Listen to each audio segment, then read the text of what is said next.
Bagikan foto bareng Aura Kasih, Indra Bruggman didoakan berjodoh. Nama Indra Bruggman tentu tak asing lagi di dunia hiburan. Meski memiliki karir yang cemerlang, Indra Bruggman hingga sekarang masih betah sendiri. Belum lama ini, muncul isu dirinya dijodohkan dengan Aura Kasih. Terlebih saat Indra Bruggman mengunggah foto bersama dengan pelantun Mari Bercinta itu. Hingga unggahan tersebut mengundang simpati netizen. Pria usia 41 tahun itu juga tak menolak jika akhirnya harus berjodoh dengan Aura Kasih yang merupakan sosok wanita cantik. Terkait isu yang beredar, Indra Bruggman buka suara dan membeberkan hubungan yang sebenarnya dengan Aura Kasih. Indra Bruggman mengaku dirinya telah lama mengenal Aura Kasih di dunia hiburan.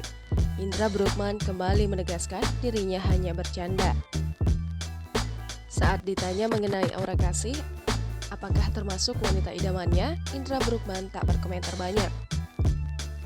Namun saat ditanya perihal isu dirinya akan menikahi Aura Kasih, Indra Bruggman menampiknya. Lebih lanjut, saat disinggung soal kapan menikah, Indra Bruggman mengaku lelah.